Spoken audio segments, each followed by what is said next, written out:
ಕಾಮಿತಾ ಶೇಷ ಕಲ್ಯಾಣ ಕಲನಾ ಕಲ್ಪಪಾಲಕೋ ಆಪಾದ ಮೂಲಿ ಪರ್ಯಂತಂ ಗುರುಣಾಂ ಆಕೃತಿಂ ಸ್ಮರೇತ್ ತೇನ ವಿಘ್ನಾ ಪ್ರಣಶ್ಯಂತಿ ಸಿದ್ಧಂತಿ ಚ ಮನೋರಥಾ. ಸ್ವತಾಂ ನಾರಾಯಣಂ ನಮಸ್ಕೃತ್ಯ ನರಂ ಚೈವ ನರೋತ್ತಮಂ ದೇವೀಂ ಸರಸ್ವತೀಂ ವ್ಯಾಸಂ ತತೋ ಜಯಮುದೀರಯೇತ್. ಶ್ರೀ ಗುರುಭ್ಯೋ ನಮಃ. ಹರಿ ಓಂ ಹರಿ ಓಂ ಹರಿ ಓಂ.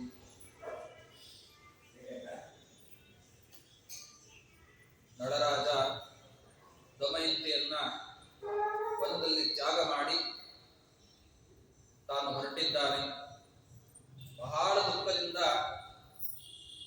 ಹೆಜ್ಜೆ ಹೆಜ್ಜೆಗೂ ಕೂಡ ದಮಯಂತಿ ತಾನು ಕೂಡ ತನ್ನ ಗಂಡನ ವಾರ್ತೆಯನ್ನು ಕೇಳ್ತಾ ಹೋಗ್ತಾನೆ. ಪರ್ವತಗಳನ್ನ, ಅನೇಕ ನದಿ ಸರೋವರಗಳು, ಆ ನೀರನ್ನ ಪ್ರಶ್ನೆ ಮಾಡಿದ್ದಾಳೆ. ಜೊತೆಗೆ ಅನೇಕ ರೀತಿಯಾದ ಪಕ್ಷಿಗಳನ್ನ, ಹಾವು ಮುಂತಾಗಿರ್ತಕ್ಕಂತಹ ಅನೇಕ ಪ್ರಾಣಿಗಳನ್ನ ಪ್ರಶ್ನೆ ಮಾಡ್ತಾ ತಾನು ಕೂಡ ಹೆಜ್ಜೆ ಹೆಜ್ಜೆಗೂ ಕೂಡ ದುಃಖ ಪಡ್ತಾ ಹೊರಟಿದ್ದಾಳೆ. ಹೀಗೆ ತಾನು ಕೂಡ ಹೋಗ್ತಾ ಅಲ್ಲೊಂದು ವಿಶಿಷ್ಟವಾದ ಆಶ್ರಮವನ್ನು ನೋಡ್ತಾ ಇದ್ದಾನೆ. ಸಗತ್ವಾ ತ್ರೀನ್ ಅಹೋರಾತ್ರ ದದರ್ಶ ಪರಮಾಂಗನ ತಾಪಸಾರಣ್ಯ ಮತುಲಂ ದಿವ್ಯ ಕಾಮನ ಶೋಭಿತಂ. ತಪಸ್ವಿಗಳು, ಅನೇಕ ತಪಸ್ವಿಗಳು ತಾವು ಆಶ್ರಮವನ್ನು ಮಾಡಿಕೊಂಡು ಅಲ್ಲಿ ತಪಸ್ಸನ್ನು ಮಾಡತಕ್ಕಂಥ ಒಳ್ಳೆ ಪ್ರದೇಶವನ್ನು ನೋಡ್ತಾ ಇದ್ದಾರೆ. ಆ ಪ್ರದೇಶ ಅದು ಹೇಗಿದೆ, ಯಾರಿಂದ ಅದು ಶೋಭಿತವಾಗಿದೆ ಅಂದ್ರೆ ವಸಿಷ್ಠ ಭೃಗು ಅತ್ರಿ ಸಮೈಹಿ ತಾಪಸೈಹಿ ಉಪಶೋಭಿತಂ.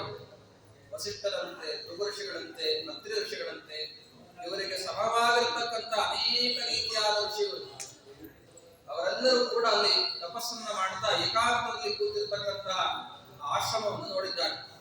ದಿವ್ಯವಾದ ಆಶ್ರಮ, ಉತ್ತಮವಾದ ಪರಿಸರ. ಇಂಥ ಪರಿಸರವನ್ನು ಕೂಡ ನೋಡ್ತಾ ಮನಸ್ಸಿಗೆ ಆಕರ್ಷಣೀಯವಾಯಿತು. ಇಲ್ಲಿ ಹೋದ್ರೆ ನಮಗೇನೋ ಒಂದು ಸೊಲ್ಯೂಷನ್ ಸಿಗುತ್ತೆ. ಯಾವಾಗ ವಾತಾವರಣ ಶಾಂತವಾಗಿರುತ್ತದೆ, ನಿರ್ಮಲವಾಗಿರುತ್ತದೆ, ಅಲ್ಲಿ ಮನಸ್ಸು ಬಹಳ ನಮ್ಗೆ ಇರಬೇಕು ಅಂತ ಅನಿಸುತ್ತೆ. ನಮ್ಮ ಮನಸ್ಸು ಅಲ್ಲಿರಬೇಕು ಅಂತ ಅನಿಸುತ್ತೆ. ಯಾವಾಗ ನಮಗೆ ದುಃಖ ಆಗ್ತದೆ, ಏಕಾಂತ ಇದ್ರೆ ಬಹಳ ಒಳ್ಳೆಯದು. ಮನೋವಿಜ್ಞಾನಿಗಳು ಅಂತಾರೆ, ನಿಮಗೇನಾದ್ರೂ ಪಾಪ ಸಂಸಾರದ ಜಂಜಾಟ ಬಹಳ ತಲೆಗೆ ಹಚ್ಕೊಂಡಿದ್ದೀರಿ ಅಂದ್ರೆ ಸ್ವಲ್ಪ ಟೂರ್ಗೆ ಹೋಗ್ಬನ್ನಿ, ಏಕಾಂತದಲ್ಲಿ ವಾಸ ಮಾಡಿ ಅಂತೆಲ್ಲ ಅವರೇ ಕಳಿಸ್ಬಿಡ್ತಾರೆ ಪಾಪ. ಹಾಗಿದ್ದಂತೆ ಆ ರಮಣೀಯವಾದ ಆಶ್ರಮವನ್ನು ನೋಡ್ತಾ ಇದ್ದಾಳೆ. ಎಷ್ಟು ಚೆನ್ನಾಗಿದೆ, ಸುಂದರವಾಗಿದೆ.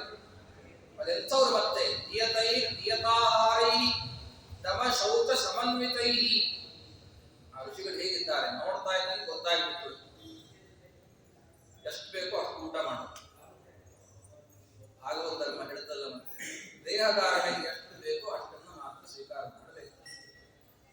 ಹೆಚ್ಚು ಸ್ವೀಕಾರ ಮಾಡಿದ್ರೆ ಮತ್ತೆ ಶ್ರೀಮದಾಚಾರ್ಯ ತಾತ್ಪರ್ಯದಲ್ಲಿ ಬರೀತಾರೆ, ಭಾಗವತ ತಾತ್ಪರ್ಯದಲ್ಲಿ ಒಂದು ಸೌಟು ಮತ್ತೊಬ್ಬರಿಗೆ ಆಗಬೇಕಾದದ್ದನ್ನು ನಾ ತಿಂದೆ ಅಂದ್ರೆ ಈ ಕಳತನ ಮಾಡಿರ್ತಕ್ಕಂಥ ಪಾಪಕ್ಕೆ ಒಳಪಡ್ತಾ ಇದ್ದೀವಿ.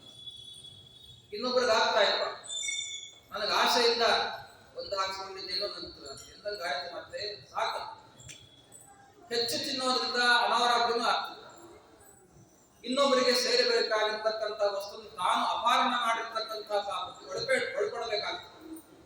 ಹಾಗಿದ್ರೆ ಇದು ಒಂದು ಪಾಪನೇ, ಚೌರ್ಯ. ಶ್ರೀಮದಾಚಾರ್ಯರು ಎಷ್ಟು ಸೂಕ್ಷ್ಮವಾದ ವಿಚಾರ ಹೇಳ್ತಾನೆ. ಇನ್ನೊಬ್ಬರಿಗೆ ಆಗ್ತಕ್ಕಂಥ ಅನ್ನವನ್ನು ಸ್ವೀಕಾರ ಮಾಡ್ತೀವಿ ಅಂದ್ರೆ ಕಳ್ತನ. ಇನ್ನು ಬೇಕಾದಷ್ಟು ಸಾವಿರಾರು ಜನಕ್ಕಾಗುವಂತ ದವಸ ಧಾನ್ಯ ನಿತ್ಯ ವೇಸ್ಟ್ ಮಾಡ್ತೀವಿ ಅಂದ್ರೆ ಎಷ್ಟು ದೊಡ್ಡ ಕಳ್ತನ. ಶ್ರೀಮದಾಚಾರ್ಯ ದೃಷ್ಟಿಯಲ್ಲಿ ಎಂಥ ದೊಡ್ಡ ದರೋಡೆಕೋರೆ ನಾವು. ಹಾಗೆ ಪದಾರ್ಥಗಳನ್ನ ಚೆಲ್ಲಬಾರದು ಅಂತ ಭಾಗವತ ತಾತ್ಪರ್ಯದಲ್ಲಿ ಶ್ರೀಮದಾಚಾರ್ಯ ಹೇಳ್ತಾರೆ, ಚೆಲ್ಲೋದ್ರಿಂದ ನಿಮ್ಗೆ ಕಳ್ತನ ಅದು ದೋಷ ಬರ್ತದೆ ಅಂತ ಹೇಳಿದ್ದಾರೆ.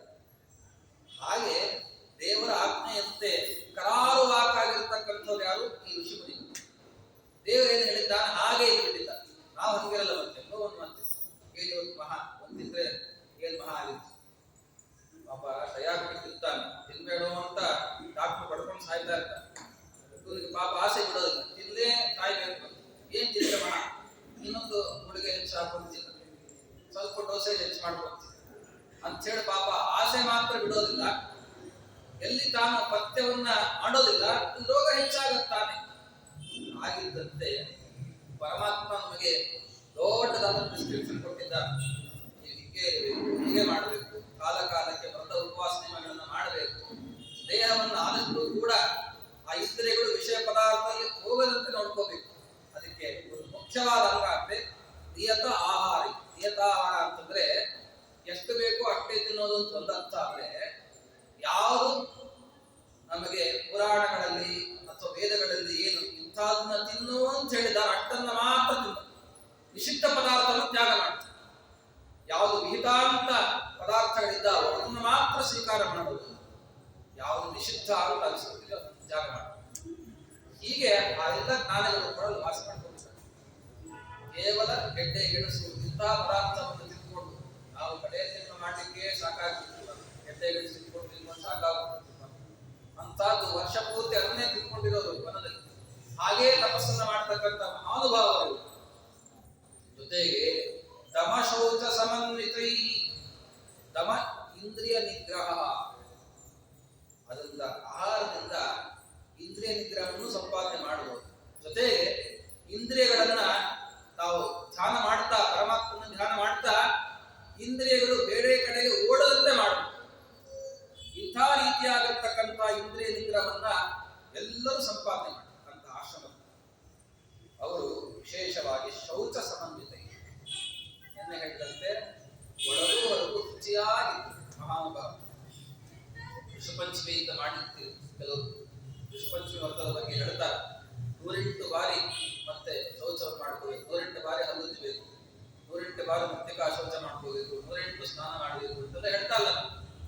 ಯಾಕೆ? ಋಷಿಗಳನ್ನ ಪೂಜೆ ಮಾಡಬೇಕಾದ್ರೆ ಇಂಥ ರೀತಿಯಾದ ಶುದ್ಧಿ ಇರಬೇಕು. ಇನ್ನು ಪರಮಾತ್ಮನ ಕುರಿತಾಗಿರ್ತಕ್ಕಂಥ ಆರಾಧನೆಯನ್ನು ಮಾಡಬೇಕು ಅಂದ್ರೆ ಎಷ್ಟು ಶುದ್ಧರಾಗಿರ್ಬೇಕು.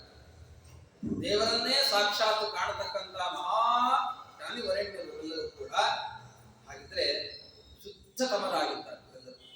ಶುದ್ಧತಮರಾಗಿದ್ದಾರೆ. ನಾವು ಋಷಿಗಳನ್ನು ಪೂಜಾ ಮಾಡಬೇಕಾದ್ರೂ ಕೂಡ ಶುದ್ಧವಾದ ಬಿಳಿ ವಸ್ತ್ರವನ್ನು ತಗೊಂಡು ಪೂಜಾ ಮಾಡ್ತಾರೆ ಅಲ್ವಾ? ಅದ್ಯಾಕೆ ಅಂದ್ರೆ ಅದು ಮ್ಯಾಚಿಂಗ್ ಅಂತ. ಅವರು ಬಿಳಿಯಾಗಿ, ಬಿಳಿ ಅಂದ್ರೆ ಶುದ್ಧತಮವಾಗಿರ್ತಕ್ಕಂತಹ, ಅದಕ್ಕೆ ಸಾಂಕೇತಿಕವಾಗಿರ್ತಕ್ಕಂಥ ಒಂದು ವರ್ಣ. ಶುದ್ಧತೆಗೆ ಸಾಂಕೇತಿಕವಾಗಿರ್ತಕ್ಕಂಥ ವರ್ಣ ಅಂದ್ರೆ ಬಿಳಿ ಅಂತ. ಅದಕ್ಕೋಸ್ಕರ ನಾವು ಪಂಚ ಉಟ್ಕೋಬೇಕಾದ್ರೆ ಬಿಳಿ ಪಂಚ ಉಟ್ಕೋಬೇಕು ಅಲ್ವಾ? ಗೃಹಸ್ಥರು ಮತ್ತೆ ಸನ್ಯಾಸಗಳು ಕಾಷಾಯ ಉಟ್ಕೋಬೇಕು. ಅದು ಶುದ್ಧ, ಅವರವರ ಆಶ್ರಮಕ್ಕೆ ಗೀತವಾದಂತೆ. ಈ ಋಷಿಗಳು ಕೂಡ ಶುದ್ಧರಾಗಿದ್ದಾರಾದ್ರಿಂದ ಅವರ ವಸ್ತ್ರವೂ ಕೂಡ ಹೇಗಿದೆ ಅಂದ್ರೆ ನಾವು ಮಡಿ ಉಟ್ಕೊಂಡಿಲ್ಲ. ಆ ನಾರು ಮಡಿ ಉಟ್ಕೊಂಡಿರೋ ನೋಡಿದ್ರೆ ಅರ್ಥ ಆಗಿತ್ತು, ಯಾವಾಗಲೂ ಶುದ್ಧರಾಗಿದ್ದಾರೆ.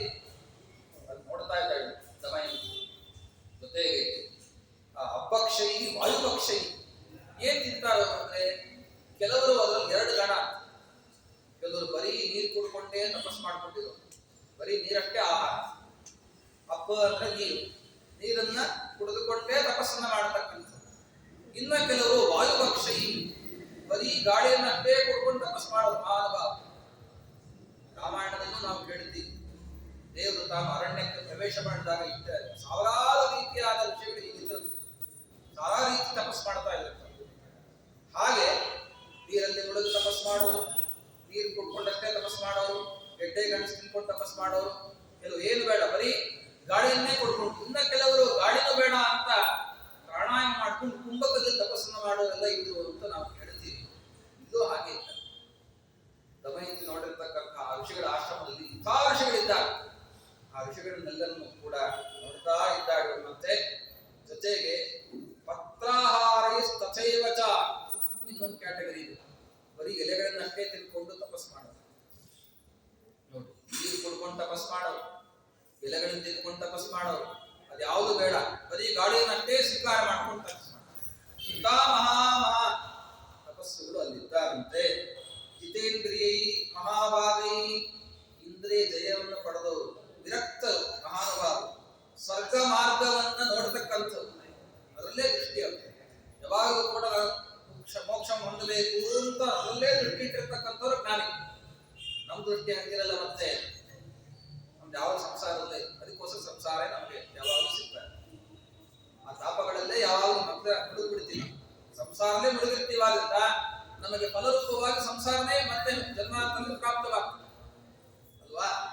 ಯಾರು ಯಾವ ಗುರಿಯನ್ನು ಇಟ್ಕೊಂಡು ಓಡ್ತಾ ಇರ್ತಾರೋ ಆ ಗುರಿಯನ್ನು ಅವ್ರು ತಲುಪ್ತಾರಿಲ್ವಾ. ನಮ್ಮ ಗುರಿ ಯಾವುದು? ನಮ್ಮ ಮೋಕ್ಷಕ್ಕೆ ಹೋಗ್ಬೇಕು ಅಂತ ಗುರಿ ಇಲ್ಲ. ನಮ್ಮ ಗುರಿ ಏನಿದೆ, ಸಂಸಾರದಲ್ಲಿ ಚೆನ್ನಾಗಿ ತಿಳ್ಕೊಂಡು ಅಷ್ಟೇ. ಹೀಗಿದ್ರೆ ಉಪಯೋಗ ಬರೋದಿಲ್ಲ, ದೇವರನ್ನ ಕಾಣಲಿಕ್ಕೆ ಆಗೋದಿಲ್ಲ ಅಂಥೇಳಿ ಇವರೆಲ್ಲರೂ ಕೂಡ ಸಂಸಾರದ ಆಸಕ್ತಿಯನ್ನು ಬಿಟ್ಟು ಕೇವಲ ಭಗವಂತನಲ್ಲೇ ಮನಸ್ಸನ್ನು ಇಟ್ಟು ತಪಸ್ಸನ್ನ ಮಾಡ್ತಕ್ಕಂಥವ್ರು ಆಗಿದ್ದಾರೆ. ತಪಸ್ಯ ದುಷ್ಯುತಂ, ಏನು ಕೃಷ್ಣನ್ನು ಉಟ್ಕೊಂಡಿದ್ದಾರೆ, ಆಸಕ್ತಿ ಕೂತಿದ್ದಾರಂತೆ. ಮತ್ತೆ ಅವರೆಲ್ಲರನ್ನು ಕೂಡ ನೋಡ್ತಾ ಆ ಸುತ್ತಮುತ್ತ ಪರಿಸರ ಹೇಗಿದೆ, ಅನೇಕ ರೀತಿಯಾಗಿರ್ತಕ್ಕಂಥ ಮೃಗಗಳು, ಜಿಂಕೆಗಳು ಚಂಗಂತ ಆಡ್ತಾ ಇದ್ದಾವೆ, ಸಂತೋಷದ ವಿಹಾರ ಮಾಡ್ತಾ ಇದ್ದಾವೆ. ಎಲ್ಲ ಪಕ್ಷಿಗಳು ಮತ್ತೆ ಪ್ರಾಣಿಗಳನ್ನು ನೋಡಿ ತುಂಬಾ ಸಂತೋಷ ಆಯ್ತು. ಹೋಗ ನನಗೆ ಪ್ರಾಬ್ಲಮ್ಗೆ ಸೊಲ್ಯೂಷನ್ ಸಿಗುತ್ತೆ, ನನ್ನ ಗಂಡ ಸಿಗ್ತಾನೆ ಅಂತ ಹೋಗಿದ್ದಾಳೆ. ಹೋಗಿ ತಾನು ಕೂಡ ನಮಸ್ಕಾರ ಮಾಡಿ, ಎಲ್ಲ ತಪಸ್ಸುಗಳು ಕೂಡ ಕೂತಿದ್ದಾರೆ ಆಸನದಲ್ಲಿ. ನೋಡಿದವಳೆ ನಮಸ್ಕಾರವನ್ನು ಮಾಡಿ ಭಕ್ತಿಯಿಂದ ತಾನು ಕೂಡ ಆ ಋಷಿಗಳಿಗೆ ಉಪಚಾರವನ್ನು ಮಾಡ್ತಾ ಇದ್ದ.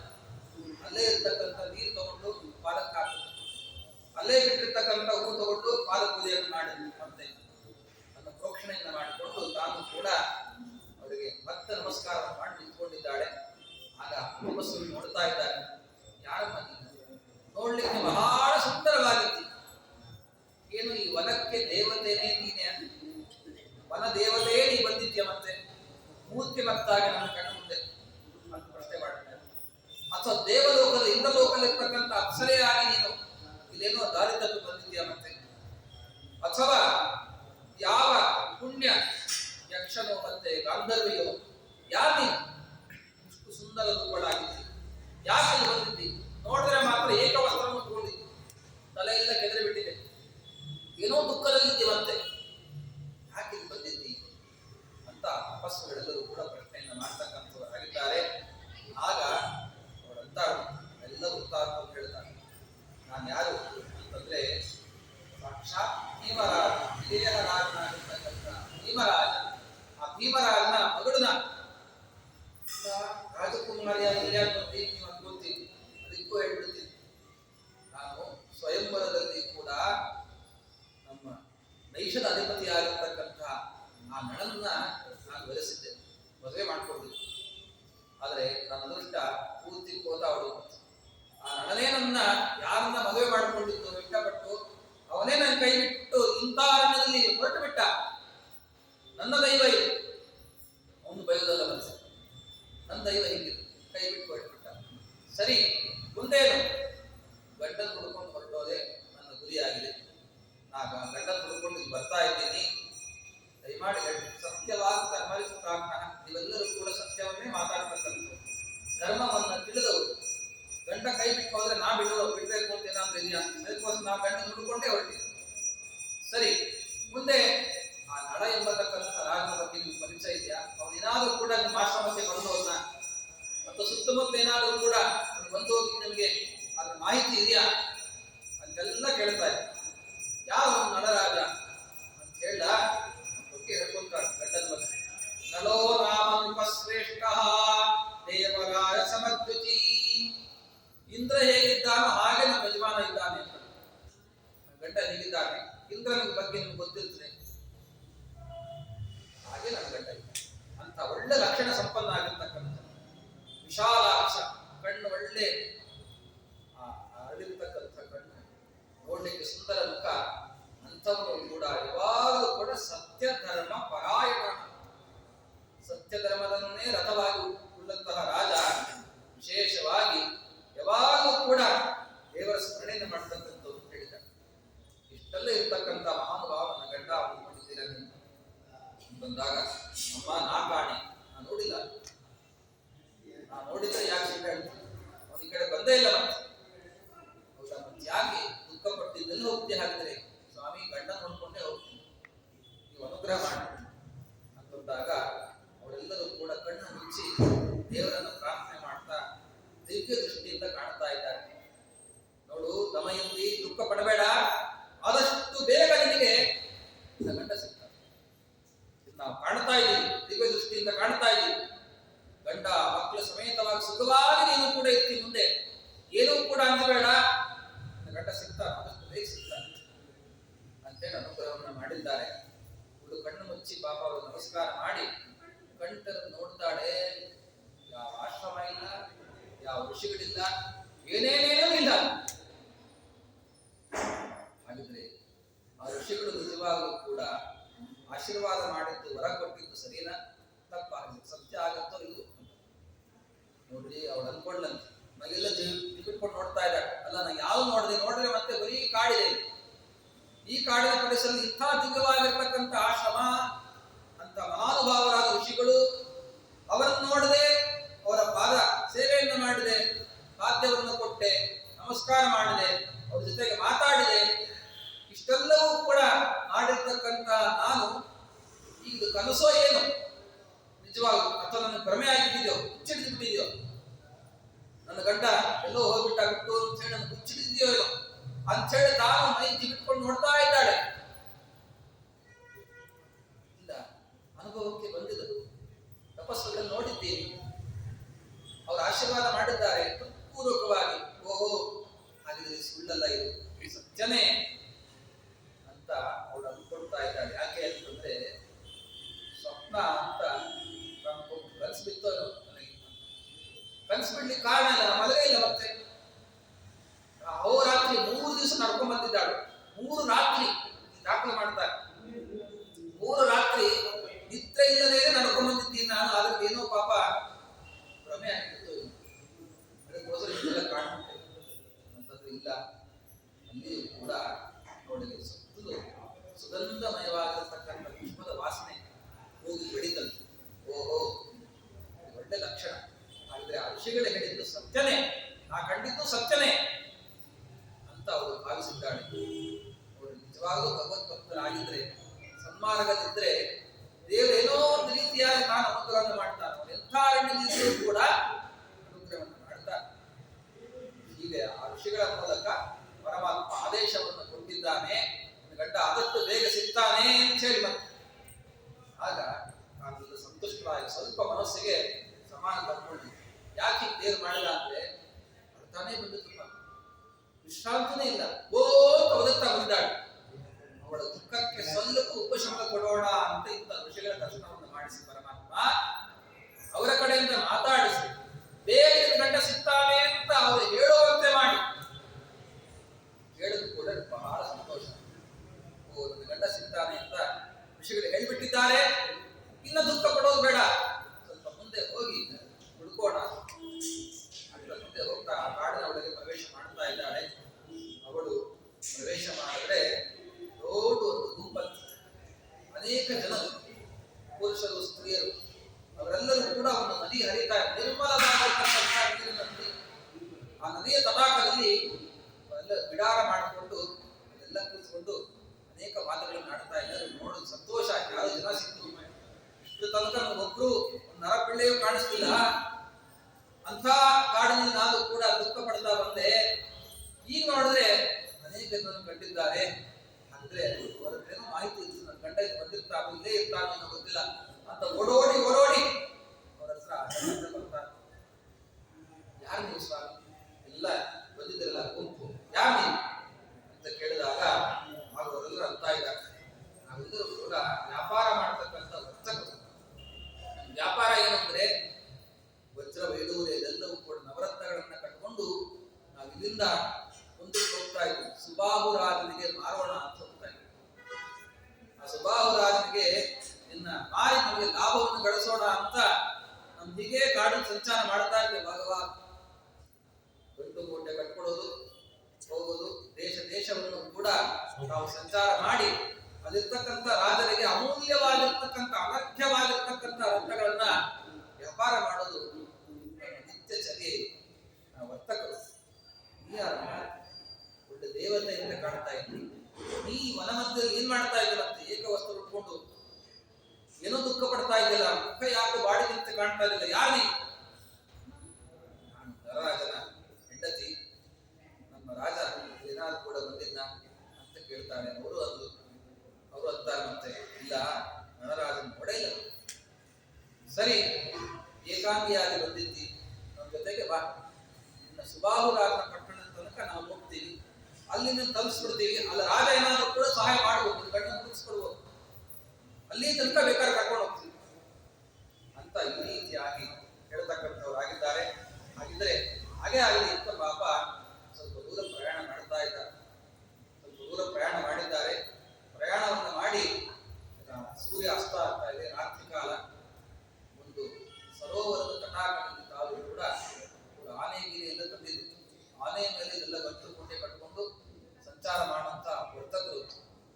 ಅಂತ ವರ್ತಕರು ಒಂದು ಬಿಡಾರವನ್ನು ಕಟ್ಟೋದು, ಮತ್ತೆ ಅಲ್ಲಿ ಟೆಂಟ್ ಹಾಕೋದು, ಆನೆಗಳನ್ನು ಕೂಡ ಒಂದು ವೃಕ್ಷಕ್ಕೆ ಸರಪಳಿ ಹಾಕಿ ಕಟ್ಟಿದ್ದಾರೆ.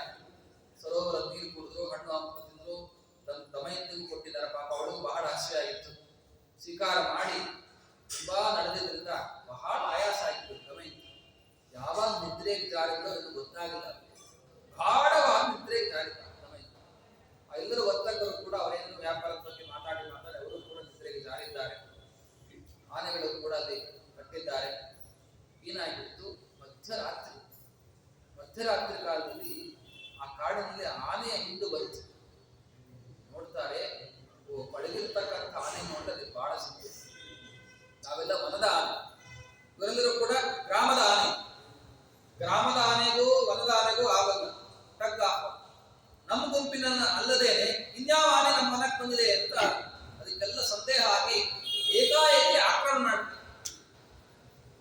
ಅದಂತೂ ನಿಜವಾಗ್ಲೂ ಟ್ರೈನಿಂಗ್ ಕೊಟ್ಟಿರೋದಿಲ್ಲ. ಇದು ಟ್ರೈನಿಂಗ್ ಕೊಟ್ಟಿರೋ ಆನೆ ಇಲ್ಲ. ಆನೆಗೆ ಪಾಪ ಈ ಆನೆಯನ್ನು ಎದುರಿಸಲಿಕ್ಕೆ ಆಗ್ತಾ ಇಲ್ಲ. ವನದ ಆನೆಗಳೆಲ್ಲವೂ ಕೂಡ ಏಕಾಏಕಿ ದಾಳಿ ಮಾಡ್ತಾ ಇದ್ರೆ ಮಲ್ಕೊಂಡಿರ್ತಕ್ಕಂಥ ಭಕ್ತರೆಲ್ಲರೂ ಕೂಡ ಎದ್ದು ನೋಡ್ತಾರೆ. ಏನು ಒಂದು 20-30 ಆನೆಗಳು ಹೀಗೆ ಕೀಳನ್ನು ಇಡ್ತಾ ಸಿಗ್ತಕ್ಕಂಥ ಎಲ್ಲ ದೊಡ್ಡ ಮೂಟೆಯನ್ನು ಕಿತ್ತು ಒಗಿತಾ ಇದೆ. ರತ್ನ ಎಲ್ಲ ಚಿನ್ನಾಪಿಲ್ಲಿ ಆಗಿಬಿಟ್ಟಿದೆ, ನವರತ್ನಗಳು. ಇವರು ಪ್ರಾಣ ಉಳಿಸ್ಕೋಬೇಕು ಅಂತ ಓಡ್ತಾ ಇದ್ದಾರೆ ವರ್ತಕರು. ಇಷ್ಟೆಲ್ಲ ಕೋಲಾಹಲ ಹೇಗಿದೆ ಅಂದ್ರೆ, ವನ ಅದು ಬರೀ ವನ ಆಗಿಲ್ಲ, ಅದು ಬರೀ ಕಿರುಚಾಟ, ಅಚ್ಚಾಟ. ಯಾವ ಮೃಗ ಪಕ್ಷಿಗಳಿಗೂ ಕೂಡ ಧ್ವನಿ ಕೇಳ್ತಾ ಇಲ್ಲ. ಎಲ್ಲ ಆ ವರ್ತಕರು ಚೀರಾಡ್ತಾ ಇದ್ದಾರೆ, ಪ್ರಾಣ ಉಳಿಸ್ಕೊಳ್ಳಿಕ್ಕೆ ಓಡ್ತಾ ಇದ್ದಾರೆ. ನಮ್ಮೆಲ್ಲ ಗಂಟು ಕೋಟೆ ಅದಿದ್ರೆ ನಮ್ಮ ಪ್ರಾಣ ಉಳಿದ್ರೆ ಸಾಕು, ತಗೊಂಡು ಏನ್ ಮಾಡೋಣ ಅಂತಲ್ಲೇ ಕೂಡ ಬಿಟ್ಟು ಪಲಾಯನ ಮಾಡ್ತಾ ಇದ್ದಾರೆ. ಕೆಲವರಂತೂ ಅಯ್ಯೋ ಇಷ್ಟು ವರ್ಷ ಸಂಪಾದನೆ ಮಾಡಿರ್ತಕ್ಕಂಥ ರತ್ನಗಳೆಲ್ಲ ಚೆನ್ನಾಗಿ ಕೆಳಗೆ ಬಿದ್ದಿದೆಲ್ಲ ಆರಿಸ್ಕೊಳ್ಳೋಣ ಸ್ವಲ್ಪ ಅಂತ ಹೋದ್ರೆ ಮತ್ತೆ ಆನೆ ಒಂದು ಆಕ್ರಮಣ ಮಾಡ್ಲಿಕ್ಕೆ ಅಂತ ಬರ್ತಾ ಇದೆ. ಏನಂತ ಅವಸ್ಥೆ ಬಂತು ಅಂತ ಹೇಳಿ ಇಷ್ಟೆಲ್ಲ ಕೋಲಾಹಲ ಆಗ್ತಾ ಇದ್ರು ಕೂಡ ದಮಯಂತಿಗೆ ಎಚ್ಚರಿಕೆನೇ ಇಲ್ಲ. ಕಡೆಗೆ ಯಾವುದೋ ಆನೆ ಬಂದು ಸ್ವಲ್ಪ ಈ ಕಾಲಿಂದ ಹೀಗೆ ಅಂದ್ಕೊಂಡೆ ಅಂತ ಎಚ್ಚರಿಕೆ ಆಯ್ತು ಅವಳಿಗೆ. ನೋಡ್ತಾಳೆ, ಏನು ಎಲ್ಲ ವ್ಯಾಪಾರಸ್ಥರು ಓಡ್ತಾ ಇದ್ದಾರೆ, ಮತ್ತೆ ವಸ್ತ್ರ ಇಲ್ಲ ಚಿಲ್ಲಾಪಿಲ್ಲಿ ಆಗಿದೆ ಅವರು. ಮತ್ತೆ ಅವರು ಸಂಪಾದನೆ ಮಾಡಿರ್ತಕ್ಕಂಥ ಆ ಗಂಟು ಮೂಟೆಯಲ್ಲಿ ಕಟ್ಟಿರ್ತಕ್ಕಂಥ ಅನೇಕ ಆಭರಣಗಳು, ರತ್ನಗಳು ಎಲ್ಲವೂ ಕೂಡ ಚಿಲ್ಲಾಪಿಲ್ಲಿ ಆಗಿ ಬಿದ್ದಿದ್ದಾವೆ. ಓಡೋಳು ಬಹಳ ದುಃಖ ಆಯ್ತು, ಗಾಬರಿ ಆಯ್ತು. ಎತ್ತವಳೆ ಮತ್ತೆ ಓಡ್ತಾ ಇದ್ದಾಳೆ ಅವಳು. ಅಣ್ಣ ಓಡ್ಬೇಡ, ಯಾಕೆ ಓಡ್ತಾ ಇದ್ದೀನಿ, ದೇವ್ರ ರಕ್ಷಣೆ ಮಾಡ್ತಾನೆ ಅಂತ ಒದರ್ತಾ ಇದ್ದಾಳೆ ದಮಯಂತಿ. ಆದರೂ ಕೂಡ ನಮ್ಮ ಪ್ರಾಣ ಉಳಿದ್ರೆ ಸಾಕು ಅಂತ ಕೆಲವು ವರ್ತಕರು ವಾಪಸ್ ಬಂದು ನೋಡು ಎಷ್ಟು ಬೇಕೋ ಅಷ್ಟು ಹಾಸ್ಕೋಣ ಅಂತ ಬರ್ತಾರೆ. ಮತ್ತೆ ಭಯ, ಆನೆ ಏನ್ ಮಾಡುತ್ತೆ. ಹೀಗೆ ಆಗಿ ಅವರೆಲ್ಲರೂ ಕೂಡ ಪಲಾಯನವನ್ನು ಮಾಡಿದ್ದಾರೆ. ಎಷ್ಟು ಸಿಕ್ತೋ ಅಷ್ಟೇ ನಮ್ಮ ಭಾಗ್ಯ ಅಂತ ಅಷ್ಟನ್ನು ಮಾತ್ರ ಆರಿಸಿಕೊಂಡು ಗಂಟು ಮೂಟೆ ಕಟ್ಕೊಂಡು ನಿಂತ್ಕೊಂಡು ಹೋಗೋಣ ಅಂತ ಮಧ್ಯರಾತ್ರಿ ಸಮಯದಲ್ಲಿ ಪ್ರಯಾಣವನ್ನು ಬೆಳೆಸಿದ್ದಾರೆ. ಆನೆಯಿಂದ ದೂರ ಹೋಗೋಣ ಅಂತ. ಮತ್ತೆ ಸ್ವಲ್ಪ ದೂರ ಹೋದ ಮೇಲೆ ಒಂದು ಕಡೆಗೆ ಕೂತ್ಕೊಂಡ್ರು, ಆಯಾಸ ಆಯಿತು. ಅವರೆಲ್ಲರೂ ಕೂಡ ವಿಚಾರ ಮಾಡ್ತಾ ಇದ್ದಾರೆ, ಯಾಕೆ ಹಿಂಗೆ ಆಗ್ಬಿಡ್ತು ನಮ್ಗೆ. ಇಷ್ಟೆಲ್ಲ ಅನೇಕ ವರ್ಷಗಳ ಕಾಲ ನಾವು ಕಾಡಲ್ಲೇ ಸಂಚಾರ ಮಾಡೋದು, ವ್ಯಾಪಾರ ಮಾಡಬಹುದು, ಇವತ್ತು ಮಾತ್ರ ಯಾಕೆ ಹಿಂಗಾಯಿತು. ನಮ್ಮ ಪಾಪ ಏನಿದೆ ಅಂತ ಗೊತ್ತಿಲ್ಲ, ನಮ್ಮ ದೈವ ಏನಿದೆ ಅಂತ ಗೊತ್ತಾಗಿಲ್ಲ. ಮತ್ತೆ ಜೊತೆಗೆ ಅವರೆಲ್ಲರೂ ಕೂಡ ಆಗ್ತಾ ಇದ್ದಾರೆ, ಮತ್ತೆ ನೂನಂ ಪೂಜಿತಾಃ ಅಸ್ಮಾಭಿ ಪರಮ ಮಣಿಪತ್ರೋ ಮಹಾಯಶಃ ತಥಾ ಯಕ್ಷಾಧಿಪ ಶ್ರೀಮಾನ್ ಸಚ ವೈಶ್ರವಣ ಪ್ರಭು. ವ್ಯಾಪಾರಕ್ಕೆ ಅಂತ ಹೊರಡಬೇಕಾದ್ರೆ ನಾವು ನಿಜವಾದ ಯಕ್ಷಪತಿ ಆಗಿರ್ತಕ್ಕಂಥ ಕುಬೇರನ್ನು ಪೂಜೆ ಮಾಡ್ಕೊಂಡು ಬರಬೇಕಾಗಿತ್ತು. ನಾವೆಲ್ಲ ವಿಷಯ ಮಾಡಲಿಲ್ವೋ ಸರಿಯಾಗಿ, ಕುಬೇರನ್ನು ಸಿಟ್ಟು ಬಂತು ಅಂತ ಕಾಣ್ತದೆ. ಅದಕ್ಕೋಸ್ಕರ ಹಿಂಗೆ ನಮ್ಮ ವ್ಯಾಪಾರಕ್ಕೆ ವಿಘ್ನವನ್ನು ಅವನೇ ತಂದು ಒಡ್ಡಿದ್ದಾನೋ ಎಂದು ಇನ್ನೊಬ್ಬರದ್ದು ಮತ್ತೆ ಇಲ್ಲ, ನಾವು ಗಣಪತಿಯ ಸ್ಮರಣೆ ಮಾಡ್ಕೊಂಡು ಬರ್ಬೇಕಾಗಿತ್ತು. ನಿರ್ವಿಘ್ನವಾಗಿ ವ್ಯಾಪಾರ ಯಾಕೋ ಗಣಪತಿಯ ಸ್ಮರಣೆ ಮಾಡಲಿಲ್ಲ, ನಾವು ಹಾಗೆ ಬಂದ್ಬಿಟ್ಟು ನೋಡು, ಅದಕ್ಕೋಸ್ಕರ ಹಿಂಗಾಗಿರ್ಬೇಕು. ಯಾವುದು ಕೂಡ ಅಲ್ಲ ಕಾರಣ. ಏನೋ ಪಾಪ ಇರ್ಬೇಕು, ಏನೋ ಜನ್ಮಾಂತರ ನಾವು ಪಾಪ ಮಾಡಿದ್ದಕ್ಕೆ ಹಿಂಗಾಗಿದೆ ಮತ್ತೆ ಅಂತ ಒಬ್ಬರಂದ್ರೆ ಇನ್ನೊಬ್ಬರಂದ್ರೆ ಮತ್ತೆ ಇಲ್ಲ. ಆ ಗ್ರಹಗಳೆಲ್ಲವೂ ಕೂಡ ಈ ಸಂಕಲ್ಪ ಪ್ರತಿಕೂಲವಾಗಿ ಒಕ್ಕ ದೃಷ್ಟಿಯಿಂದ ನೋಡ್ತಾರೆ. ರಾಹು ಕೇತು ಇಂಥದ್ದೆಲ್ಲ ಏನೋ ಒಂದು ದೋಷ ಇರಬೇಕು. ಅದಕ್ಕೋಸ್ಕರ ಯಾವ ನಮ್ಮಲ್ಲಿ ಒಬ್ಬರಿಗೆ ಇಂಥ ದೋಷ ಇದ್ದಿದ್ದಕ್ಕೆ ಎಲ್ಲ ಇಂಥ ಆನೆ ನಮ್ಮೆಲ್ಲ ಸಂಪತ್ತನ್ನು ಕೂಡ ನಾಶ ಮಾಡಿದಷ್ಟೆಲ್ಲ ನಮ್ಮ ಪ್ರಾಣ ಉಳಿದಿದ್ದೇ ಹೆಚ್ಚಾಯಿತು. ಇನ್ನೊಬ್ಳಂತಾಳಂತೆ ಎಲ್ಲ ದಮಯಂತಿ ಕಡೆಗೆ ಮುಖ ಮಾಡ್ತು. ಓ ಹೊಸಬಳು ಇವರು ಸೇರ್ಕೊಂಡಿದ್ದಾಗ ಅವಳಿಂದಲೇ ಅನಿಷ್ಟ ಆಯಿತು. ಹಿಂಗೆ ಅವರೆಲ್ಲರೂ ಚಿಂತನೆಯನ್ನು ಮಾಡ್ತಾವು. ದಮಯಂತಿ ಯಾವಾಗ ನಮ್ಮ ಗುಂಪಿಗೆ ಸೇರ್ಕೊಂಡೋ ಅವಳೇ ಮೊದಲಿಗೆ ಪತಿಯನ್ನು ಕಳ್ಕೊಂಡು ರಾಣಿಯಾಗಿರ್ತಕ್ಕಂಥ ಅವಳು ರಾಜ್ಯವನ್ನೇ ಕಳೆದುಕೊಂಡು ಪತಿಯನ್ನೂ ಕಳ್ಕೊಂಡು ಈಗ ಅರಣ್ಯ ಸುತ್ತಾ ಇದ್ದಾಳಲ್ಲ, ಅಂಥ ದರಿದ್ರನಾದ ದುರ್ದೈವಿ ಇರ್ತಕ್ಕಂಥ ಆ ಹೆಣ್ಮಗಳಿಂದ ನಮ್ಮ ಗುಂಪಿಗೆ ಹಿಂಗಾಯಿತು. ಬಾಯಿ ಬಂದಾಗ ಮಾತಾಡ್ತಾರೆ. ಅವಳನ್ನ ಗುಂಪಿಗೆ ಸೇರಿಸ್ಕೊಂಡಿದ್ದೇ ತಪ್ಪಾಯ್ತು. ಯಾರು ಸೇರಿಸ್ಕೊಂಡಿದ್ರು, ಯಾಕೆ ಸೇರಿಸ್ಕೊಂಡ್ರಿ? ಪರಸ್ಪರ ಅವರೇ ಜಗಳ ಆಡ್ತಾ ಇದ್ರು. ಅಷ್ಟಲ್ಲದೇನು ಮತ್ತೆ ಹಾಗಿದ್ರೆ ಅವಳನ್ನ ಸುಮ್ಮನೆ ಬಿಡೋದು ಬೇಡ, ಹೊಡೆದ್ಬಿಡೋಣ, ಹೋಗು ಅಂತ ಅನ್ನೋಣ. ಹೋಗೋದಿಲ್ಲ ನಿಮ್ ಜೊತೆಗೆ ಇರ್ತೀನಿ ಅಂದ್ರೆ ಅಲ್ಲಿ ಏನಾದ್ರು ಕೂಡ ಸರ್ಪ ಗಿರ್ಪ ಇದ್ರೆ ಮೈ ಮೇಲೆ ಹಾಕಿ ಕಚ್ಚಿಸ್ಕೊಂಡು ವಿಷಪ್ರಾಶನ ಮಾಡಿಸೋಣ ಏನೇನೋ ಮಾತಾಡ್ತಾ ಇದ್ರು. ಪಾಪ ಒಬ್ಬಳೇ ಅಬಲೆಯಾಗಿರ್ತಕ್ಕಂಥ ಹೆಣ್ಮಗಳಿಗೆ ದಮಯಂತಿ ಅಲ್ಲ, ಮೇಲಿಂದ ಮೇಲೆ ನಿಮ್ಗೆ ಕಷ್ಟ ಬರ್ತಾ ಇದ್ದಲ್ಲ, ಎಂಥ ದೈವ, ಎಂಥ ಪ್ರಾರಬ್ಧ ಕರ್ಮ. ಕಡೆಗೆ ನಾನೇ ವರೆಸಿರ್ತಕ್ಕಂತಹ ಗಂಡನನ್ನ ಆ ಗಂಡ ನನಗೇನ್ ಮಾಡಿದ, ರಾಣಿಯನ್ನಾಗಿ ಮಾಡಿಕೊಂಡ ಸರಿ, ಆದರೆ ಅರಣ್ಯದಲ್ಲಿ ಕೈ ಬಿಟ್ಟು ಏನು ದೈವ ಇದೆಲ್ಲ ಆಗಿದ್ದೆಲ್ಲ ಏನಿರ್ಬೋದು ಅಂತ ವಿಚಾರ ಮಾಡ್ತಾ ಇರ್ತವೆ. ದೇವತೆಗಳೇ, ಇಂದ್ರಾದಿ ದೇವತೆಗಳೇ ನನ್ನ ಸ್ವಯಂವರಕ್ಕೆ ಬಂದಿದ್ರು, ನನ್ನ ಲಗ್ನ ಮಾಡ್ಕೋ ಅಂತ ನಳನ ಕಡೆಯಿಂದ ಹೇಳಿ ಕಳಿಸಿದ್ರು. ನಾವು ದೇವತೆಗಳನ್ನು ತಿರಸ್ಕಾರ ಮಾಡುವ ಮನುಷ್ಯನನ್ನ ಆಯ್ಕೆ ಮಾಡ್ಕೊಂಡಲ್ಲ, ಅದಕ್ಕೋಸ್ಕರ ಹಿಂಗಾಗಿರ್ಬೇಕು. ದೇವತೆಗಳನ್ನ ಸ್ವೀಕಾರ ಮಾಡಿದ್ರೆ ಅವ್ರ ಮಾತು ನಡೆಸಿದ್ರೆ ನಾ ಇವತ್ತು ಚೆನ್ನಾಗಿರ್ತಾ ಇತ್ತು. ಆದ್ರೆ ದೇವತೆಗಳ ಮಾತು ತಿರಸ್ಕಾರ ಮಾಡಿದ್ದಕ್ಕೋಸ್ಕರವಾಗಿ ಆಗಿರ್ಬೇಕು. ಇದೆಲ್ಲ ನಾವು ಕೂಡ ಆಲೋಚನೆ ಮಾಡ್ತಾ ಇದ್ದೇವೆ. ಇದೆಲ್ಲ ಕಾರಣ ನಾ ಮಾಡಿದ್ದ ಅಪಚಾರ, ದೇವತೆಗಳಿಗೆ ಮಾಡಿರ್ತಕ್ಕಂಥ ಅಪಚಾರ ಅಂತ ಹೇಳಿ ನಾನು ಕೂಡ ಭಾವಿಸ್ತಾ, ಏನೋ ಗೊತ್ತಿಲ್ಲ ಮತ್ತೆ ಹಾನಾಥ ಆ ಮಹಾರಾಜ ಆ ಸ್ವಾಮಿ ಜೀವಿತೇಶ್ವರ ನಳರಾಜ ಎಂಥ ದುಃಖ ಬಂದಿದ್ಯೋ, ಇಂಥ ದುಃಖದ ಪರಿಸ್ಥಿತಿ ನೀನ್ ರಕ್ಷಣೆ ಇಲ್ವೋ ನನಗೆ, ನೀನಾದ್ರೂ ಬದುಕಿದ್ಯೋ ಇಲ್ವೋ? ಹಾಗಾದ್ರೆ ನೀ ಬದುಕಿದ್ಯೇ ಅಂತ ಅನ್ನೋದಾದ್ರೆ ಯಾಕಂತ ಇಂಥ ಆತಂಕದಲ್ಲಿದ್ರು ಕೂಡ ರಕ್ಷಣೆ ಮಾಡ್ತಾ ಇಲ್ಲ. ಕಿಮ್ಮಾಂ ವಿಲೇಪಮೇವಾತಂ ನಾಭಿಗಲ್ಪಸಿಮಾಂದ, ಇಷ್ಟೆಲ್ಲ ಹೆಂಡತಿಯಾಗಿರ್ತಕ್ಕಂಥ ನಾನು ಇಷ್ಟು ದುಃಖ ಪಡ್ತಾ ಇದ್ರು ಕೂಡ ನನಗೆ ಕೇಳಿಸ್ತಾ ಇಲ್ವಾ? ನನಗೆ ಕಿಂಚಿತ್ತು ಕೂಡ ಅನುಕಂಪ ಇಲ್ಲವಾ? ಎಲ್ಲಿದ್ದೀನಿ?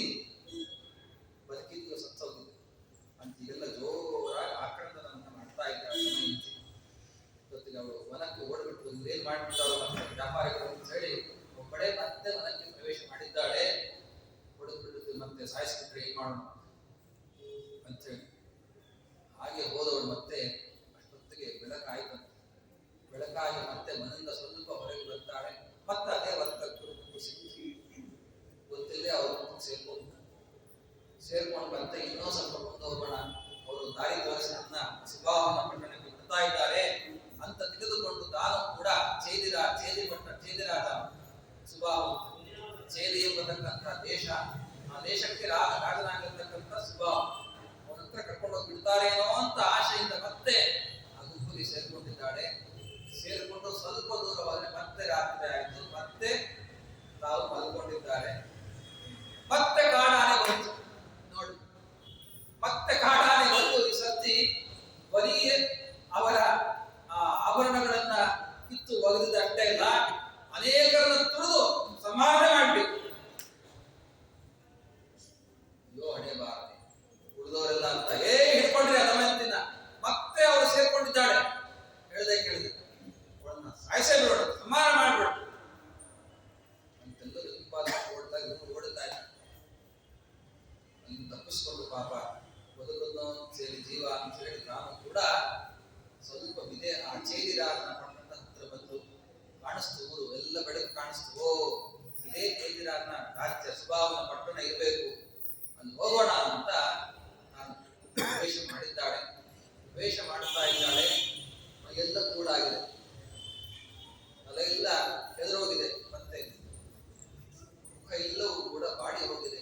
ಹಸಿವೆ ನೀರಡಿಕೆ ಒದ್ದಾಡ್ತಾ ಇದ್ದಾರೆ ಪಾಪ. ಅಂಥವಳು ಸಮೃದ್ಧವಾಗಿರತಕ್ಕಂಥ ಸುಬಾಹುವಿನ ಈ ಚೇದಿ ರಾಜ್ಯದ ಆ ಒಂದು ರಾಜಧಾನಿಯನ್ನು ಪ್ರವೇಶ ಮಾಡ್ತಾ ಇದ್ದಾಳೆ. ಅದೆಲ್ಲರೂ ನೋಡ್ತಾ ಇದ್ದಾರೆ ಆ ಪ್ರಜೆಗಳು. ಓ, ಏನಿವಳು ಎಷ್ಟು ಸುಂದರಳಾಗಿದ್ದಾಳೆ. ಅದು ಸುಂದರಳಾಗಿದ್ದು ಕೂಡ ತಕ್ಕನಾದಂತ ಅಲಂಕಾರ ಇದೆ. ಮೈ ತುಂಬ ಧೂಳಾಗಿದೆ. ಈ ನಡೆಬಾರ ಯಾವ ದೇವತೆ ಇವಳು ಮತ್ತೆ, ಯಾವ ಗಂಧರ್ವಿ ಇವಳು ಮತ್ತೆ ಅಂತೆಲ್ಲ ವಿಚಾರ ಮಾಡ್ತಾ ಇದ್ದಾರೆ. ಆ ಸಂದರ್ಭದಲ್ಲಿ ಮತ್ತೆ ಆ ಉಪ್ಪರಿಗೆ ಮನೆಯಿಂದ ರಾಜಮಾತೆ ಸುಬಾಹುವಿನ ತಾಯಿ ದೂರದಿಂದ ನೋಡದಂತೆ, ಯಾರು ಇವಳು ಕನ್ಯೆ, ಲಕ್ಷ್ಮಿ ಇದ್ದಂತಿದ್ದಾಳೆ ಅಂತೇಳಿ ಅವಳು ಹೇಳ್ತಾ ತನ್ನ ಸೇವಕಿಯನ್ನು ಕೊಟ್ಟು ಕಳಿಸ, ಕರ್ಕೊಂಬ, ಯಾರನ್ನ ವಿಚಾರ ಮಾಡಿ ಕರ್ಕೊಂಬ ಅಂತ ಕಳಿಸಿದ್ದಾಳೆ. ಅವಳು ಹೋದವಳೆ ಮತ್ತೆ ಬರ್ಬೇಕಂತೆ. ರಾಜಮಾತೆ ಆಜ್ಞೆ ಆಗಿದೆ, ಹಾಗೆ ಆಗಲಿ ಅಂತ ಪಾಪ ಬಂದವರು ಯಾರು ಏನು ಅಂತೆಲ್ಲ ವಿಚಾರ ಮಾಡ್ತಾಳೆ. ನಾನು ದಮಯಂತಿ ಅಂತ ಭೀಮರಾಜ ಅಂತೆಲ್ಲ ಹೇಳ್ತಾ ನಳರಾಜನ ಹೆಂಡತಿ, ಆ ನಳರಾಜನ ಹುಡ್ಕೊಂಡ ಬಂದಿದ್ದೀನಿ ಮತ್ತೆ. ಅಷ್ಟೇನಾ, ನೀನು ನನ್ನ ಮನೆಯಲ್ಲಿ ಇರುತ್ತಿ ಅಂದ್ರೆ ಸಾಕ್ಷಾತ್ ಲಕ್ಷ್ಮಿ ಇದ್ದಂತೆ ಅಷ್ಟು ಲಕ್ಷಣಗಳು ಕಾಣ್ತಾನೆ. ರಾಜ್ಯ ಸಮೃದ್ಧವಾಗಿದೆ. ನಿನ್ನಂತ ಒಬ್ಬಳು ಹೆಣ್ಣುಮಗಳು ಇರ್ತಿ ಅಂದ್ರೆ ನಮ್ಮ ರಾಜ್ಯಕ್ಕೆ ದೊಡ್ಡ ಶೋಭೆ. ಹಾಗಾದ್ರೆ ಇಲ್ಲೇ ವಾಸ ಮಾಡ್ಕೊಂಡು ನಿಂಗೇನಾಗ್ಬೇಕಾಗಿದೆ, ನನ್ನ ಗಂಡ ಕೊಡಿಸ್ಕೊಡು ಅಷ್ಟೇ ತಾನೇ.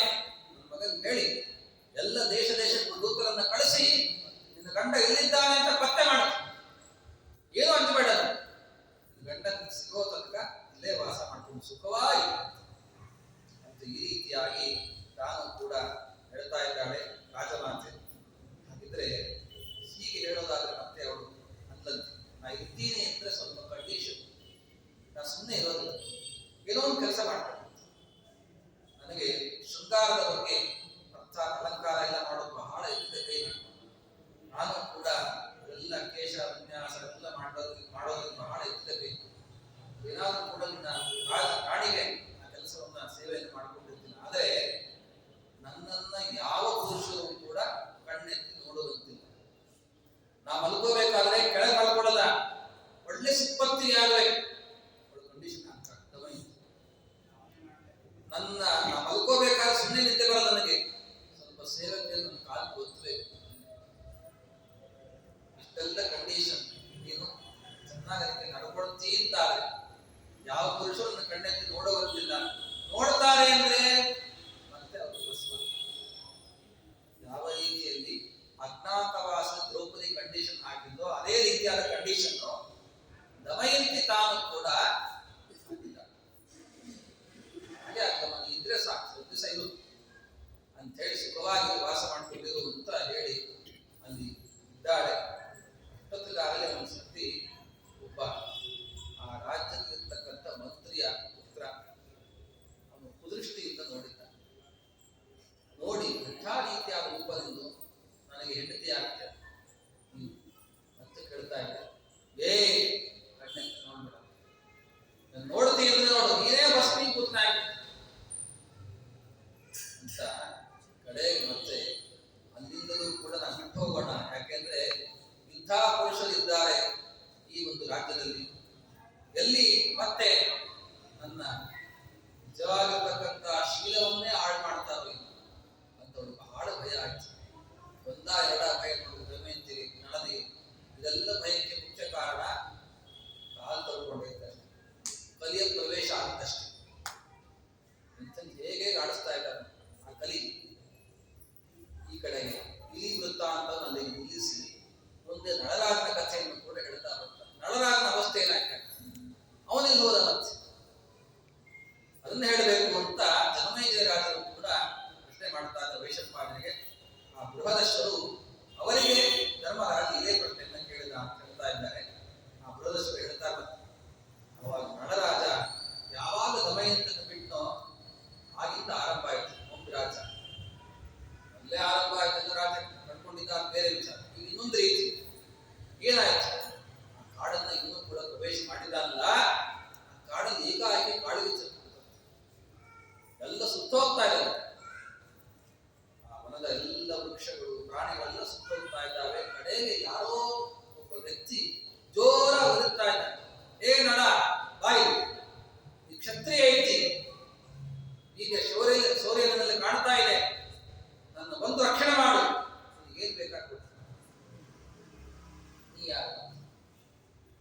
ಸರ್ಪ ಕುಂಡಲಾಕಾರ ಸುತ್ತಕೊಂಡು ಪಾಪ ಕೂತಿದೆ.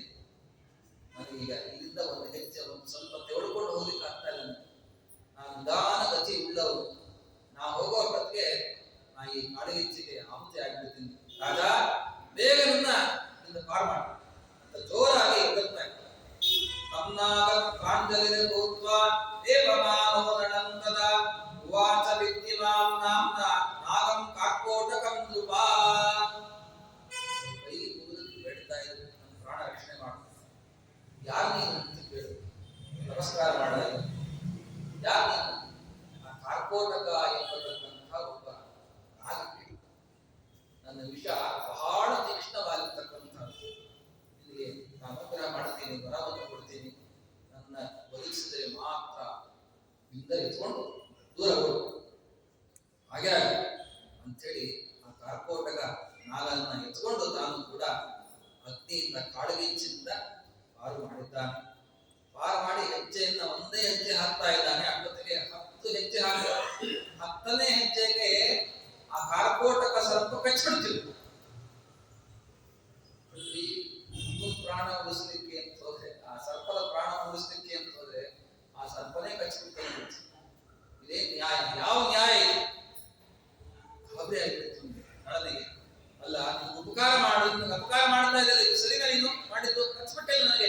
ನಿನ್ನ ವಿಷ ಬಹಳ ತೀಕ್ಷ್ಣ ಅಂತಾನೆ ಹೇಳಿದ್ದೆ, ಮತ್ತೆ ನಾ ಸಾಯ್ಬೇಕಾ ಹಾಗಿದ್ರೆ ಅಂತ ಕೇಳಿದ್ರೆ ಆಗ ಕಾರ್ಕೋಟಕ ಮಾತಾಡ್ತಾ ಇದ್ದ. ನಿಜವಾಗ ತನ್ನ ರೂಪವನ್ನು ತೋರಿಸಿದ್ರು.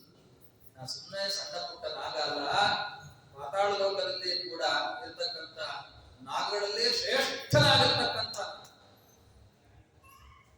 ನಾನು ಯಾಕೆ ಕಚ್ಚಿದೆ ಏನು ಅಂತೆಲ್ಲ ಹೇಳ್ತೀನಿ ಕೇಳು. ಏನು ಯಾಕೆ ಗೊತ್ತಾ ಕಚ್ಚಿದೆ ನಿನಗೆ?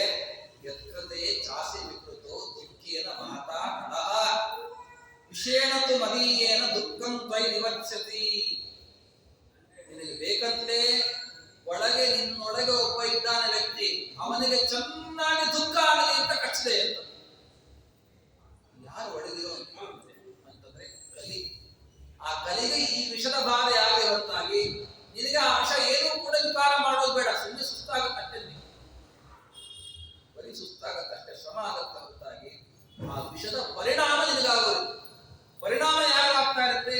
ಕ್ಷಣ ಕ್ಷಣಕ್ಕೂ ಒಳಗಿರ್ತಕ್ಕಂತಹ ಆ ಕಲಿಗೆ. ಯಾಕೆ ಕಚ್ಚಿದೆ ಗೊತ್ತಾ? ಇವತ್ತಲ್ಲ ನಾಳೆ ಈ ವಿಷದ ಬಾಧೆಯಿಂದ ಅಪ್ಪ ನಳನನ್ನ ಇರಬಾರದು ಅಂತ ಓಡಿ ಹೊರಗೆ ಬರಬೇಕು ಅಂತ ನಳನಿಗೆ ತಾನು ಕೂಡ ಇಡುತ್ತಾ ಇದ್ದ ಕಾರ್ಕೋಟಕ ನಾಗ. ನಥೇ ಭಯಂ ನರವ್ಯಾಘ್ರ ದಂಷ್ಟ್ರಿಭ್ಯಃ ಶತ್ರುತೋ ವಿವ ಬ್ರಹ್ಮ ವಿಚ್ಚೈವ ಭವಿತಾ ಪ್ರಸಾದಾಂತರಾವಿಪ. ನೋಡಪ್ಪ, ಏನು ಕೂಡ ಭಯ ಇಲ್ಲ.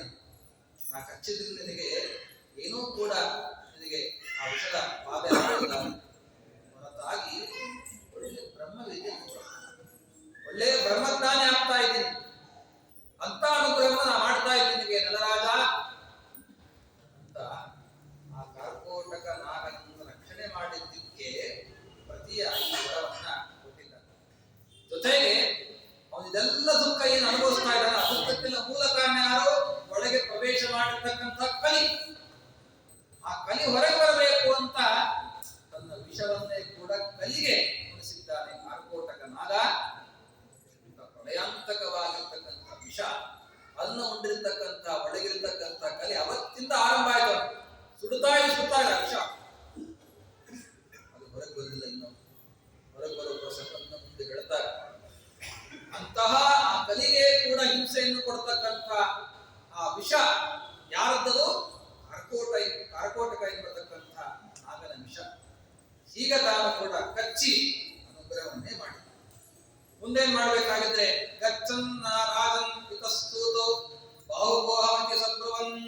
ಬಾಹುಕರಾಜನ ಸ್ಥಾನಕ್ಕೆ ಹೋಗಿ ಮುಂದೆ ಆ ಬಾಹುಕರಾಜ ಅಯೋಧ್ಯ ಪಟ್ಟಣದಲ್ಲಿ ಬಾಹುಕ ಎಂಬತಕ್ಕಂಥ ಒಬ್ಬ ರಾಜ.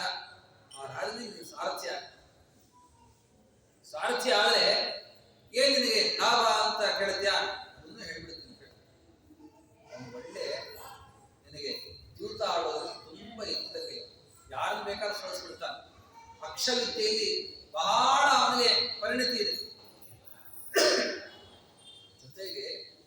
ನಿನಗೇನಾಗಬೇಕಾಗಿದೆ, ನಿನ್ನ ತಮ್ಮ ಯಾವ ಆ ದಾಳಗಳನ್ನು ಉಳಿಸಿ ನಿನ್ಗೆಲ್ಲ ರಾಜ್ಯವೂ ಕೂಡ ಹೋಗುವಂತೆ ಮಾಡಿದ್ದಾನೋ ಅದೇ ತಮ್ಮನ ಹತ್ರ ಹೋಗಿ ನೀನು ಚೆನ್ನಾಗಿ ಜೂಜನ್ನಾಡಿ ಅರ್ಥಾತ್ ದಾಳಗಳನ್ನು ಉಳಿಸಿ ಅಂತ ಆ ರಾಜ್ಯ ಮತ್ತೆ ಪಡಿಬೇಕಾದ್ರೆ ನಿನ್ ತಮ್ಮನ್ ಗೆಲ್ಬೇಕಾದ್ರೆ ಅಕ್ಷರಕ್ಕೆ ಅದು ಚೆನ್ನಾಗಿ ಕರಗತ ಕೈ ಕೂಡಬೇಕಾದ್ರೆ ಒಬ್ಬ ಹೇಳ್ಕೊಡ್ಬೇಕಾದ್ರೆ ಒಬ್ಬ ಗುರು ಬೇಕಲ್ಲ. ಆ ಗುರು ಯಾರು ಅಂದ್ರೆ ಋತುಪರ್ಣ ಎಂಬತಕ್ಕಂಥ ರಾಜ. ಆ ರಾಜ ಯಾವ ಪಟ್ಟಣದ ರಾಜ? ಅಯೋಧ್ಯ ನಗರದ ರಾಜ. ಅಕ್ಷರವಿದ್ಯೆ ಬಹಳ ಚೆನ್ನಾಗುತ್ತೆ, ಆದ್ರೆ ಮಾತ್ರ ಒಳ್ಳೆ ಸಾರಥಿಯ ಹುಡುಕಾಟ ಇದ್ದಾನೆ. ನೀನ್ ಮಾತ್ರ ತುಂಬಾ ಚೆನ್ನಾಗಿ ಅಶ್ವಗಳನ್ನು ಓಡಿಸ್ತಿ ಅಂತ ಪ್ರತೀತಿ. ಹೋಗು, ಸಾರಥಿಯಾಗಿ ಸೇರ್ಕೊಂಡು ಯಾರು ಅಂತ ಮಾತ್ರ ಹೇಳಲಿಕ್ಕೆ ಹೋಗ್ಬೇಡ ಅಂತ ಋತುಪರ್ಣ ರಾಜನ ಚೆನ್ನಾಗಿ ಒಂದು ಸೇವೆ ಮಾಡಿ. ಮುಂದೊಂದು ದಿವಸ ನನಗೆ ಎಲ್ಲವೂ ಕೂಡ ಒಳಿತಾಗುತ್ತೆ ಅಂತ ಇಷ್ಟನ್ನ ಹೇಳಿ ಆ ಕಾರ್ಕೋಟಕ ನಾಗ ಅದೃಶ್ಯನಾಗಿಬಿಟ್ಟ. ನೋಡಿ, ದೈವ ನಿಮ್ಮ ಕಡೆ ಇತ್ತು ಅಂತನ್ನೋದಾದ್ರೆ, ಪರಮಾತ್ಮನ ಅನುಗ್ರಹ ಇತ್ತು ಅಂತನ್ನೋದಾದ್ರೆ ಎಲ್ಲವೂ ಕೂಡ ಒಳಿತೇ ಆಗುತ್ತೆ. ಶಾಸ್ತ್ರದಲ್ಲಿ ಆದದ್ದೆಲ್ಲ ಒಳಿತೇ ಆಯಿತು. ಏನಾಗುತ್ತೋ ನಮ್ಮ ಸಂಸಾರದೆಲ್ಲ ಒಳ್ಳೇದೇ ಆಗ್ತಾ ಇದೆ ತಿಳ್ಕೋಬೇಕು ಅಂತೇಳಿ ಮತ್ತೆ ಏನು ಒಳ್ಳೇದೇ ಆಗ್ತಾ ಇಲ್ಲ ಅಂತ ಹೋಗಿ ಅವ್ರಿಗೆ ನೋಡ್ಕೊಂಡು ಜ್ಯೋತಿಷತ್ರ ಹೋಗಿ ಅವರೇನೋ ಹೇಳೋದು ಮತ್ತಿನ್ನೇನೋ ಮಾಡೋದು, ಅದಾಗದೇ ಇರೋದು, ಇನ್ನೇನೋ ಆಗ್ತಾ ಸಂಕಟಗಳು ಇನ್ನೋ ಸಂಕಟಕ್ಕೆ ಸಿಗ್ಬೋದು. ಬೇಡ, ಪರಮಾತ್ಮನ ನಾಮಸ್ಮರಣೆ ಸದಾ ಕಾಲ ಇತ್ತು ಅಂದ್ರೆ ಯಾವಾಗಲೂ ಎಂಥ ಕಷ್ಟ ಬಂದರೂ ಕೂಡ ಅದು ಒಳ್ಳೆಯದೇ ಅಂತ ನಾವು ತಿಳ್ಕೋಬೇಕು. ಯಾಕೆ ಗೊತ್ತಾ? ಒಂದಂತೂ ನಮ್ಮ ಪಾಪ ಪರಿಹಾರ ಆಗ್ತದೆ, ದುಃಖ ನೋಡೋದು, ಪ್ರಾರಬ್ಧ ಕರ್ಮದ ಕ್ಷಯ ಆಗ್ತಾ ಹೋಗುತ್ತೆ. ಎರಡನೇದೇನು ಗೊತ್ತ ಲಾಭ ನಮಗೆ? ಯಾವಾಗ ನಮಗೆ ದುಃಖ ಬರುತ್ತೋ ಆ ದುಃಖದಿಂದ ಒಂದು ಒಳ್ಳೆ ಪಾಠ ಕಲಿತು, ಹೀಗೆ ಮಾಡಬಾರ್ದಾಗಿತ್ತು, ನಾನು ಏನ್ ಮಾಡಿದೆ, ಕಾಲು ತೊಳ್ಕೊಳ್ಳದೆ ಸಂಧ್ಯಾವಂದನೆ ಮಾಡಿದೆ, ಅದಕ್ಕೋಸ್ಕರ ಹಿಂಗಾಯ್ತು. ಅದಕ್ಕೆ ಪಶ್ಚಾತ್ತಾಪ ಆಗಬೇಕಲ್ಲ. ಒಂದು ಅಪರಾಧ ಮಾಡಿದ್ರೆ ಅದಕ್ಕೆ ಶಿಕ್ಷೆ ಆಗ್ಬೇಕಲ್ಲ. ಮತ್ತೆ ಕಾಲು ತೊಳ್ಕೊಳ್ಳದೆ ಘೋರ ಶಿಕ್ಷೆಯನ್ನು ನರರಾಜನಿಗೆ ಪರಮಾತ್ಮ ತೋರಿಸಿದ ಕೊಟ್ಟಿದ್ದಾನೆ. ಹಾಗಿದ್ರೆ ಅಲ್ಲಿಯೂ ಕೂಡ ಭಗವಂತ ನಾಮಸ್ಮರಣೆ ಇತ್ತು ಅಂತ ಇನ್ನೆಲ್ಲ ರಕ್ಷಣೆ. ನಮ್ಮ ನಿಮ್ಮಂಥವ್ರಿಗೆ ಏನಾಗಿದ್ರೆ ಹಣೆ ಬಾರ, ನಾವು ನಿಜವಾಗ್ಲೂ ದೈವ ಭಕ್ತರಲ್ಲ, ದೇವರನ್ನ ಯಾವಾಗ ಸ್ಮರಣೆ ಮಾಡೋರಲ್ಲ. ಅದಕ್ಕೋಸ್ಕರ ನಮಗೆ ಆ ಸಂಕಟದಲ್ಲೂ ಸಂಕಟ, ವಿಷದಲ್ಲೂ ವಿಷದಲ್ಲಿ ನಾವು ಕೂಡ ಬೀಳ್ತಾ ಇದ್ದೀವಿ. ಇಂಥ ಭಾರ ಆಗಬೇಕು ಅಂದ್ರೆ ವಿಶೇಷವಾಗಿ ಕಥೆಯ ಸಾರವನ್ನು ನಾವು ಚೆನ್ನಾಗಿ ತಿಳ್ಕೋಬೇಕು. ಇನ್ನು ಮುಂದೆ ಇದೆ ದಾಸರಂತ, ಯಾರು ಕೈ ಬಿಟ್ಟರು ನೀ ಕೈಯ ಬಿಡದಿರುವ ನಾರಾಯಣ. ಬಹಳ ನಿರಡಿಕೆ ಆಗಿತ್ತಂತ. ಬಿಸಲಿಗೆ ಬಡದಿನ ಕೆರೆಯ ನೀರಿಗೆ ಹೋದೆ ನಾರಾಯಣ. ಹೋದ್ನಲ್ಪ, ಕೆರೆ ನೀರಿಗೆ ಚೆನ್ನಾಗಿ ಕುಡಿಯೋಣ ಪಾಪ, ನೀರಡಿಕೆ ಪರಿಹಾರ ಆಗುತ್ತೆ ಅಂತ. ನೀರೆಲ್ಲ ಬರ್ತೋಗಿ ಬರೀ ನೆಲವಾಯಿತು ನಾರಾಯಣ. ಹಣೆ ಬಾರಂಗಿ ನೋಡಿ ನಮ್ಗೆ ಏನೋ ಸುಖ ಸಿಕ್ತು ಅಂತ ಬಾಯಿ ಹಚ್ಚಲಿಕ್ಕೆ ಹೋದ್ರೆ ಅದು ದುಃಖನೇ. ನೀರೇ ಇಲ್ಲ, ನೀರೆಲ್ಲ ಬರ್ತೋಯ್ತು. ಬಿಸಲ ಮತ್ತೆ ಬಿಸಿಲಿನ ಛಳ ಹೊಡಿತಾ ಇದ್ದಂತೆ, ನೆರಳಬೇಕು ಅಂತ ಪಾಪ ಹುಡುಕ್ತಾ ಇದ್ದಾನೆ. ಮರ ಕಾಣ್ತದೆ, ವಿಸ್ತಾರವಾದ ಶಾಖೆ ಉಪಶಾಖೆ ಇರತಕ್ಕಂಥ ಮರ. ನೆರಳಿಗೆ ಹೋಗಿ ಕೂತ್ಕೊಂಡ್ರೆ ತಂಪಾಗಿರ್ತದೆ ಸ್ವಲ್ಪ. ಹೋದೆ, ಹೋಗಿ ಕೂತ್ಕೊಂಡು ಎರಡನೇ ಕ್ಷಣಕ್ಕೆ ಅದು ಮರ ಏನಾಯ್ತು, ಬರೀ ಜೋರ ಗಾಳಿ ಬೀಸ್ತು, ಬರೀ ಮರ ಆಯ್ತು. ಅಲ್ಲಿ ಎಲೆಗಳು ಒಂದೂ ಇಲ್ಲ. ಏನ್ ಮಾಡೋದು? ನಮ್ಮ ಪರಿಸ್ಥಿತಿ ಸಂಸಾರ. ಏನು ಹೋದ್ರೂ ಕೂಡ ಸುಖ ಸಿಗತ್ತೆ ಅಂತ ಸುಖದ ಯಾವ ಸುಖ? ಅನಿತ್ಯವಾದ ದುಃಖ ಮಿಶ್ರಿತವಾದದ್ದೇ ಈ ಸುಖ. ಯಾವ ಸುಖ? ಸಂಸಾರ ಸುಖ. ಅದ್ರ ಹಿಂದೆ ಓಡ್ತಾ ಇರ್ತೀವಿ ನಾವು, ಓಡ್ತಾ ಇರ್ತೀವಿ. ಇವತ್ತು ನಮಗೆ ಚೆನ್ನಾಗಿರ್ತೀವಿ, ನಾಳೆ ಚೆನ್ನಾಗಿರ್ತೀವಿ ಅಂತ. ಏನ್ ಚೆನ್ನಾಗಿಲ್ಲ ಸಂಸಾರ, ಎಲ್ಲ ದುಃಖ ಮಿಶ್ರಿತವಾಗಿದೆ. ಆಫರ್ ಅಂತ ಕೊಟ್ಟಿರ್ತಾರೆ, ಪಡಿಸಿದ್ದು ಹರಿದೋಗಿದ್ದು, ಇನ್ನೇನೇನೋ ಆಗಿರೋದು, ಡಿಫೆಕ್ಟ್ ಇರೋದು, ಅಂಥದ್ದೆಲ್ಲ ಪಾಪ ಒಂದು ತಗೊಂಡ್ರೆ 3 ಫ್ರೀ ಅಂತ. ಒಂದು ತಗೊಂಡ್ರೆ 3 ಕೊಡ್ತೀರಾ ಅಂತ. ಆ ಒಂದರ ಬೆಲೆ ಇಷ್ಟು ಅಪೂರ ಆಗುತ್ತೆ ಅಂತ. ನಾವು ಮಾತ್ರ ಲೈಟ್ ಆಗಿ ಕರೀತಾ ಇರ್ತಾರೆ, ಆಫರ್ ತಗೊಂತೀವಿ. ಕಡೆಗೆ ನಾವೇ ಬರೆದು ಗೊತ್ತಾಗ್ತದ. ಆಗಿದ್ದಂತೆ ಸಂಸಾರದ ವಿಷಯ ಪದಾರ್ಥಗಳು ಇಷ್ಟೇ ನಮಗೆ ಎಲ್ಲ ದುಃಖ ದುಃಖವನ್ನೇ ಕೊಡುತ್ತದೆ. ಹೆಂಡತಿ, ಮಕ್ಕಳು ಎಲ್ಲರೂ ಕೂಡ ಸರ್ವೇ ಸಂಸಾರ ಹೇತವಃ, ಎಲ್ಲರೂ ಕೂಡ ಸಂಸಾರಕ್ಕೆ ಕಾರಣೀಭೂತರಾದವರೇ. ಮತ್ತೆ ಉದ್ಧಾರ ಮಾಡ್ತಕ್ಕಂಥದ್ದು ಮತ್ತೆ ಪರಮಾತ್ಮ, ಅವರನ್ನು ನಾವು ಶರಣ ಹೊಂದಬೇಕು ಅಂತ ಸಾರವನ್ನು ಮುಂದೆ ತೋರಿಸ್ತಾರೆ.